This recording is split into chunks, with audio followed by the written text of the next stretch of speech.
السلام علیکم ورحمۃ اللہ وبرکاتہ۔ نحمدہ ونصلی علی رسولہ الکریم، اما بعد فاعوذ باللہ السمیع العلیم من الشیطان الرجیم، بسم اللہ الرحمن الرحیم۔ یا ایہا الذین آمنوا استعینوا بالصبر والصلاۃ ان اللہ مع الصابرین۔ اللہ تعالیٰ قرآن کریم کے اندر سورۃ البقرہ کے اندر فرماتے ہیں، اے ایمان والو، اللہ تعالیٰ سے مدد طلب کرو صبر اور نماز کے ذریعے سے۔ ہمارے سوال و جواب گروپ کے اندر ایک سوال کچھ دن پہلے نشست میں آیا کہ ایک بندہ ہے جو 5 وقت کا نمازی ہے مگر وہ صاحب اولاد نہیں ہے، اور ایک بندہ ہے جو نمازیں بالکل بھی نہیں پڑھتا مگر وہ صاحب اولاد ہے، تو کیا اللہ کے ہاں وہ زیادہ محبوب ہے کہ وہ نمازیں بھی نہیں پڑھتا پھر بھی اللہ نے اس کو اولاد دی ہوئی ہے، اور ایک بندے کو اللہ نے اولاد نہیں دی ہوئی لیکن وہ نمازیں بھی پڑھتا ہے؟ یہ بڑا عجیب سوال تھا سوال کرنے والے کی طرف سے، کہ گویا کہ ہم اللہ کی عبادت بھی کریں اور پھر بھی ہم اولاد جیسی نعمت سے محروم ہوں، اور وہ لوگ جو اللہ کی نافرمانی کرتے ہیں، اللہ کے ساتھ بغاوت کرتے ہیں، اللہ نے ان کو باقی نعمتوں کے ساتھ ساتھ اولاد کی بھی نعمت دی ہوئی ہے، تو گویا کہ وہ اللہ کے ہاں پسندیدہ لوگ ہیں اور ہم لوگ اللہ کے ہاں پسندیدہ نہیں ہیں۔ یاد رکھیں، اولاد کا ہونا یا نہ ہونا یہ اللہ کے پسندیدہ ہونے کی علامت نہیں ہے کہ کسی کی اولاد ہو تو وہ اللہ کا پسندیدہ بندہ ہے، کسی کی اولاد نہیں ہے تو وہ اللہ کو پسند نہیں ہے، ایسا معاملہ نہیں ہے۔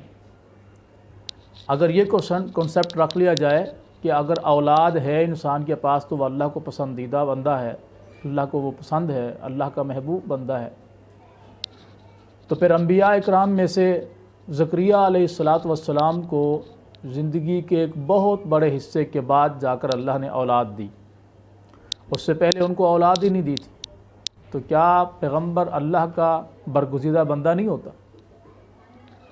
پیغمبر سے بڑھ کر پھر اللہ کا محبوب کون ہو سکتا ہے؟ اسی طرح ابراہیم علیہ السلام کو بھی اللہ نے زندگی کا ایک بیشتر حصہ گزر جانے کے بعد اولاد عطا فرمائی، تو کیا وہ برگزیدہ نہیں تھے؟ اولاد کا ہونا یا نہ ہونا یہ اللہ رب العالمین کی طرف سے ایک آزمائش ہے انسان کے اوپر۔ اللہ تعالیٰ قرآن کریم کے اندر فرماتے ہیں، للہ ملک السماوات والارض، جو کچھ آسمان و زمین کے اندر ہے سب اللہ تعالیٰ کا ہے۔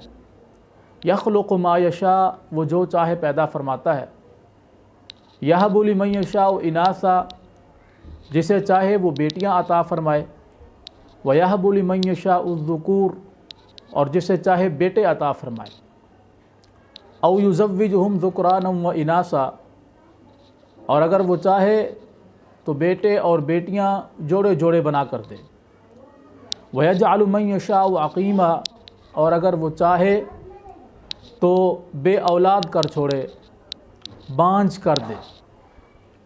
تو یہ تو اللہ کی تقسیم ہے، اللہ جس کو جو چاہے عطا فرمائے۔ کسی کو اولاد مل جائے وہ سمجھے کہ میں خوش نصیب ہوں اور میں اللہ کا محبوب ہوں، اور کسی کو نہ ملے وہ سمجھے کہ میں اللہ کا پسندیدہ بندہ نہیں ہوں ورنہ اللہ مجھے بھی اولاد دیتا۔ تو اللہ آزماتا ہے انسان کو۔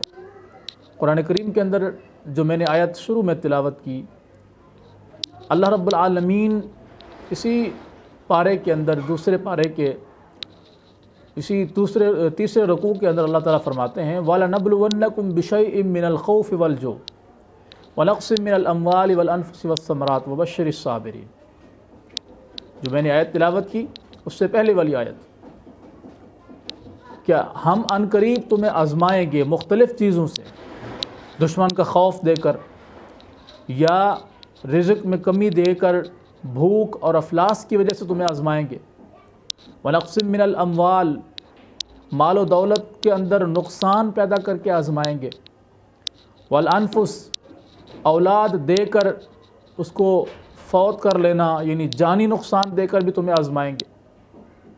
والثمرات، باغات اور پھل، ان کو ہم مکمل تیار ہونے کے ساتھ ساتھ ان کو تباہ کر کے تمہیں آزمائیں گے، اور جو ان سب چیزوں میں صبر کر گیا بس آپ ان کو صبر کی بہترین خوشخبری سنا دیجئے، اور یہ بھی یاد رکھیے کہ بے شک اللہ تعالیٰ صبر کرنے والوں کے ساتھ ہے۔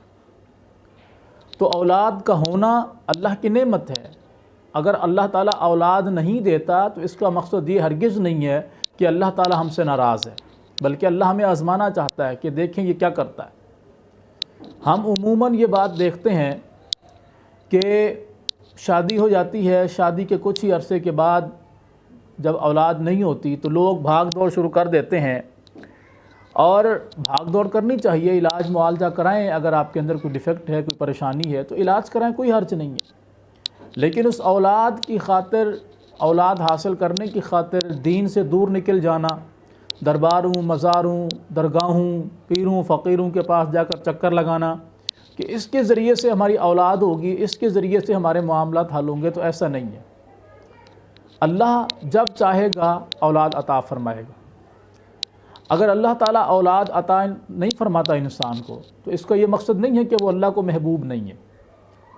اور نماز کا جو تعلق ہے وہ تو اللہ اور بندے کے درمیان اتنا مضبوط ایک رشتہ ہے، ایسا تعلق ہے کہ جس سے انسان اللہ کے قریب ہوتا ہے نماز پڑھنے کی وجہ سے۔ اور جو نماز نہیں پڑھتا، بہت بری بھیانک خبر ہے اس بندے کے لیے، بہت برا انجام ہے اس بندے کے لیے جو نماز نہیں پڑھتا۔ اور نماز پڑھنے والوں میں سے بھی بعض لوگ ایسے ہیں جو نماز تو پڑھتے ہیں مگر ان کے لیے بھی ہلاکت ہے۔ وہ کون سے لوگ ہیں؟ سستی کرنے والے نماز کے اندر، نماز کو اپنی مرضی کے مطابق پڑھنے والے۔ وہ نمازی خوشخبری کے قابل ہیں یا ان کو خوشخبری نصیب ہوگی جو نمازوں کو ان کے اوقات پر بھی پڑھیں، ساتھ ساتھ اور یہ بھی ضروری ہے کہ وہ نمازیں اللہ اور اس کے رسول صلی اللہ علیہ وسلم کے حکم کے مطابق بھی پڑھی جائیں، یعنی حضور کے طریقے کے مطابق بھی ہوں تو ہی وہ نمازیں قابل قبول بھی ہیں اور ایسے لوگ اللہ کو پسندیدہ بھی ہیں۔ اگر اولاد کی وجہ سے کوئی بندہ اللہ کو پسندیدہ ہے تو پھر مشرکین مکہ کی اولادیں تھیں تو کیا وہ اللہ کے پسندیدہ لوگ تھے؟ ہرگز نہیں۔ یہودی ہیں، عیسائی ہیں، سکھ ہیں، ہندو ہیں، دیگر مذاہب کے لوگ ہیں جو اللہ کو نہیں مانتے یا اللہ کے منکر ہیں یا اللہ کے ساتھ شریک ٹھہرانے والے لوگ، وہ صاحب اولاد ہیں، صاحب مال بھی ہیں، تو کیا وہ اللہ کے پسندیدہ لوگ ہیں؟ نہیں، وہ اللہ کے پسندیدہ ہرگز نہیں ہو سکتے۔ جو اللہ کا باغی ہو، اس کے رسول کا باغی ہو، وہ اللہ کا پسندیدہ انسان نہیں ہو سکتا۔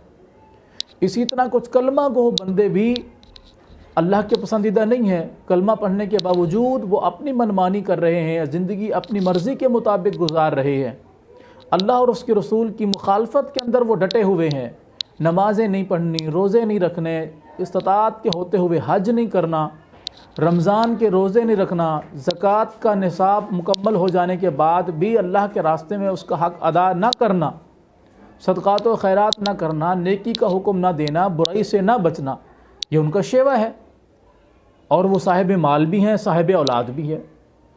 تو ایسا نہیں ہے کہ وہ اللہ کے پسندیدہ ہیں کہ یہ سب گناہ بھی کرتے ہیں پھر بھی وہ اللہ کے پسندیدہ ہیں، تو ایسا نہیں ہے، بلکہ اللہ ان کو اور ڈھیل دے رہا ہے۔ وَيَمُدُّهُمْ فِي طُغْيَانِهِمْ يَعْمَهُونَ، ان کی سرکشی کے اندر اللہ ان کو چھوڑ دیتا ہے، ڈھیل دے دیتا ہے تاکہ یہ اس کے اندر اور زیادہ بہک جائیں، اس کے اندر اور زیادہ چلے جائیں۔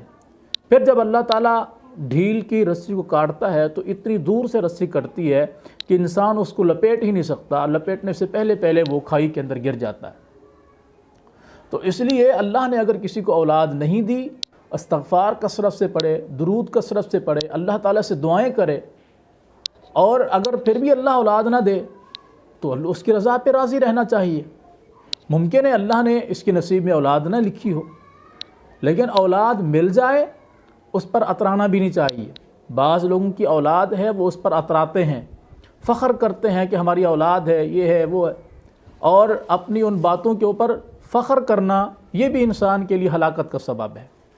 تو اس لیے ہر حال میں اللہ کا شکر ادا کرنے والے بنے۔ اللہ صاحب اولاد کرے تب بھی، صاحب مال کرے تب بھی، اور اللہ تعالیٰ اگر ان نعمتوں سے محروم رکھے تب بھی اللہ کا شکر ادا کریں، کیونکہ نبی کریم صلی اللہ علیہ وسلم ہر حال میں اللہ کا شکر ادا کرنے والے تھے۔ اللہ تعالیٰ نے آپ کو بیٹے عطا فرمائے، سارے بیٹوں کو بچپن میں اللہ تعالیٰ نے فوت کر دیا، یہ اللہ کی منشا تھی۔ اللہ نے بیٹیاں عطا فرمائی، بیٹیوں کو سلامت رکھا، سب نے جو ہے سب کی شادیاں ہوئیں، سب ایک عمر کے اندر جا کر فوت ہوئی، اللہ کی منشا ہے۔ لہٰذا اولاد کے ہونے یا نہ ہونے سے انسان اللہ کا محبوب یا غیر محبوب نہیں ہوتا۔ اللہ کا محبوب وہی ہے جو اللہ اور اس کے رسول کے احکامات کے حکم کی احکامات کے مطابق اپنی زندگی گزارتا ہے۔ جو بندہ اللہ اور اس کے رسول کے احکامات کے مطابق اپنی زندگی نہیں گزارتا، وہ ہرگز یہ تصور نہ کرے، یہ خیال نہ کرے کہ وہ اللہ کا پسندیدہ ہے۔ اور جو اللہ اور اس کے رسول کے احکامات کے مطابق زندگی گزارتے ہیں، وہ دوسروں کو دیکھ کر اس پریشانی کے اندر مبتلا نہ ہوں کہ یہ لوگ اللہ کے پسندیدہ ہیں اور ہم نہیں ہیں، بلکہ وہ مزید اللہ کی طرف راغب ہوں، نماز کے ذریعے، روزہ کے ذریعے، نوافل کے ذریعے، صدقات و خیرات کے ذریعے، ذکر و اذکار کے ذریعے وہ اللہ کی طرف راغب ہوں، تاکہ اللہ تعالیٰ سے وہ مزید قریب ہو سکیں اور ہرگز اللہ کی رحمت سے نا امید نہ ہو۔ جو لوگ اللہ کی رحمت سے نا امید ہوتے ہیں وہ کسی کھاتے کے نہیں رہتے۔ اِنَّهُ لَا يَيْأَسُ مِن رَّوْحِ اللَّهِ إِلَّا الْقَوْمُ الْكَافِرُونَ۔ اللہ تعالیٰ قرآن کریم کے اندر فرماتے ہیں کہ اللہ کی رحمت سے کافروں کے علاوہ کوئی بھی مایوس نہیں ہو سکتا۔ مومن کبھی بھی اللہ کی رحمت سے مایوس نہیں ہوتا۔ اگر اللہ نے اولاد نہیں دی تو کوئی اور نعمت ہمیں دی ہے جو ممکن ہے صاحب اولاد کے پاس بھی وہ نعمت نہ ہو۔ تو اگر ایک نعمت ہمارے پاس نہ ہو تو اس کے مقابلے میں کئی نعمتیں دیکھیں۔ وَفِي أَنفُسِكُمْ أَفَلَا تُبْصِرُونَ وَفِي السَّمَاءِ رِزْقُكُمْ وَمَا تُبْصِرُونَ۔ اللہ تعالیٰ فرماتے ہیں قرآن کریم کے اندر، تم اپنے آپ کو ہی دیکھ لو کہ تمہارے اندر اللہ نے کتنی نعمتیں رکھی ہیں، تمہارے اپنے جسم کے اندر۔ تو انسان ان کے اوپر غور و فکر کرے کہ اللہ نے اگر ایک نعمت نہیں دی تو اس کے بدلے میں کئی نعمتیں ہمیں عطا فرمائی ہیں۔ اور اللہ تعالیٰ قرآن کریم کے اندر فرماتے ہیں لَإِن شَكَرْتُمْ لَأَزِيدَنَّكُمْ، اگر تم شکر گزاری کرو گے تو ہم تمہیں اور زیادہ دیں گے، وَلَئِن كَفَرْتُمْ إِنَّ عَذَابِي لَشَدِيدٌ، اور اگر تم نافرمانی کرو گے تو ہمارا عذاب بھی بڑا سخت ہے۔ تو لہٰذا اللہ نے جتنی نعمتیں عطا فرمائی ہیں اس پر اللہ کا شکر ادا کریں۔ جو نعمتیں اس نے عطا نہیں کی اللہ تعالیٰ سے مانگیں، اگر وہ آپ کے نصیب میں ہیں، آپ کے لیے بہتر ہیں، اللہ ضرور عطا فرمائے گا، اور اگر وہ آپ کے نصیب میں نہیں ہے یا آپ کے لیے وہ بہتر نہیں ہے تو اللہ اس بات کو بہتر جانتا ہے کہ آپ کے لیے کیا چیز بہتر ہے، پھر اللہ تعالیٰ وہ چیز عطا فرمائے گا۔ اللہ تعالیٰ ہم سب کو صبر و تحمل کے ساتھ، شکر گزاری کے ساتھ زندگی گزارنے کی توفیق دے، اور ہمیں جب تک زندہ رکھے شاکرین میں رکھے، شکر گزاروں میں رکھے، اور جب موت دے تو شہادت اور ایمان کی حالت میں موت نصیب فرمائے۔ والسلام علیکم ورحمۃ اللہ وبرکاتہ۔